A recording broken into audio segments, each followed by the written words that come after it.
Ang itsura nito, mabangis. Sa laki ng katawan at ngipin, kaya nitong patumbahin ang kanyang mga kalaban. Pero sa halip na pangilagan, kapag naligaw sa mga kabahayan, hindi maiwasan na pwersahing hulihin ito ng mga tao.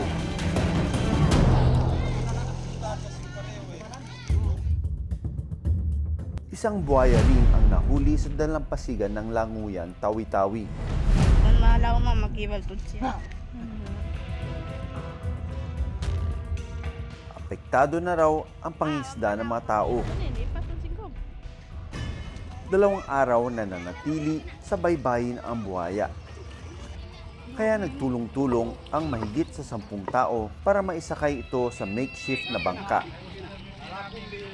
Mula sa isla, dinala nila ang mahigit 18 talampakang buhaya sa sentro. Sa ngayon, nasa pangangalaga ito ng Municipal Environment and Natural Resources Energy ng Tawi-Tawi. Ang ganitong insidente, madalas ginagawa ng mga komunidad na may naitatalang ligaw na buhaya. Mga pagkagat ng buhaya, aksidenteng pagkagat niya sa mga tao ay hindi nangangahulugan na alam niya na yung pagkain. Ay maaring meron siya ulit na pagkain na pagkukunan. Kaya't babalik siya sa lugar na yon kung saan siya nakakukuha. Si Pangil ay isang adult saltwater crocodile na nakuha sa Agusan Marsh noong 1990s. May tama ito ng bala sa tagiliran. Binaril ito sa takot na makain nito ang mga alagang hayop sa kanilang komunidad. He was brought to us from Agusan with a gunshot wound on his right rear, close to his tail. We treated him. There was no way of bringing him back to the wild because there's already a community there. Dinala si Pangil sa Davao Crocodile Park, isang facility sa Davao na accredited ng Department of Environment and Natural Resources o DENR para mag-alaga ng hayop gaya ng buhaya. Si Pangil ang pinakamatanda at pinakamalaking buhaya na inalagaan ng Davao Crocodile Park. Pero matapos ang halos 3 dekada, nagsimula ang mabigat na pasanin ni Pangil. Unfortunately, itong si Pangil karoon ng lesion doon sa kanyang kaliwang daliri sa kaliwang paa. Ang maliit na sugat nito sa daliri, lumala. Hanggang sa naging 1.5 kilo ng tumor. Maliit pa lang yun na sugat.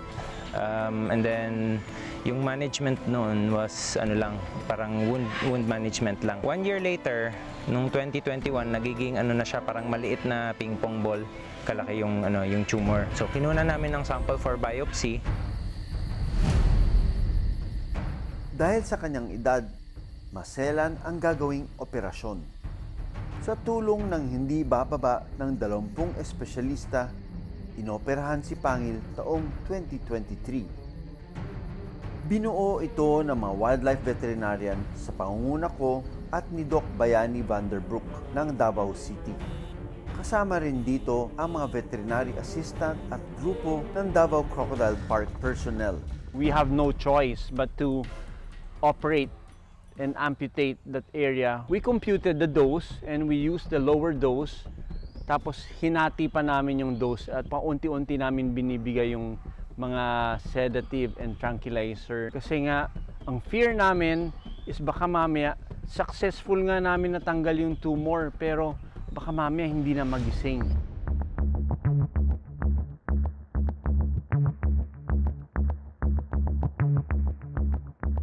Matapos bigyan ng pampatulog, inilagay si Pangil sa isang squeeze cage kung saan ito ooperahan.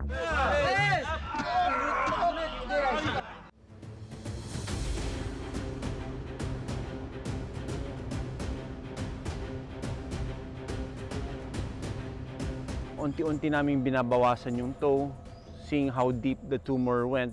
And kalaunan, nung tinatanggal ko yung mga toes na yon, ang hirap tanggalin ng buto. So I needed to use oscillating saw para maputol ko yung mga phalanges niya, no? Yun yung mga digits ng mga paa. Umabot ng 3 oras bago natanggal ang tumor. Finally, we completed the procedure for pangil. Nahirapan talaga ako doon with my team, Doc Bayani. Things became much more manageable. The post-op care, I think, will be one of the most difficult tasks of Team Pangil, dahil sa ngayon mukhang ganda-ganda ng pagsara namin ng sugat niya. Pero syempre pagka gumagalaw na si Pangil, yung stump na iniwan namin pwedeng bumukayan, yung pagbibigay ng antibiotics niya, yung pain medications, how to prevent flies that will be attracted in that wound area. Makalipas ang 5 buwan, muli kong binalikan si Pangil. Unti-unti nang humihilom ang kanyang sugat, pero may natira pa ring surgical sutures o tahi. Yung mga absorbable, hindi yan tatagal. And dahil nga hindi siya natutunaw, hanggang ngayon nandyan pa rin siya. So susubukan namin tanggalin.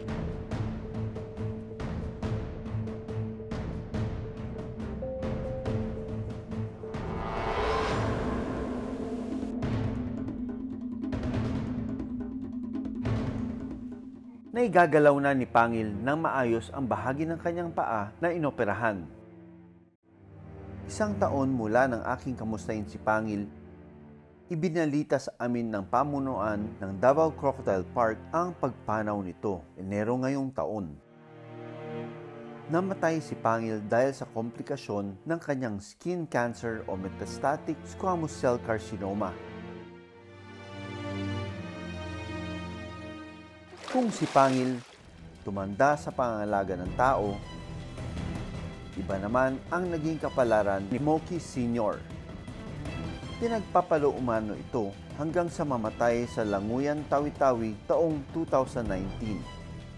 Kinakain daw kasi ng mga buhaya ang mga alagang hayop doon. Sa pagtatagpo ng mundo ng mga buhaya at tao, mahalagang malaman na nagiging agresibo ang mga saltwater crocodile lalo na kapag mating season. Nagsisimula ito tuwing Nobyembre hanggang Marso. Sa panahon na sunod-sunod nang makikita natin ang mga buhaya, matutunan sana nating mga tao na magbigay daan sa mga buhaya, lalo na't nakikihati lang tayo sa kanilang teritoryo.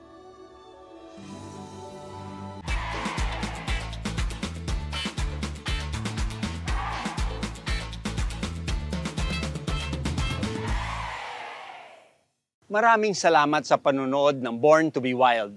Para sa iba pang kwento tungkol sa ating kalikasan, mag-subscribe na sa GMA Public Affairs YouTube channel.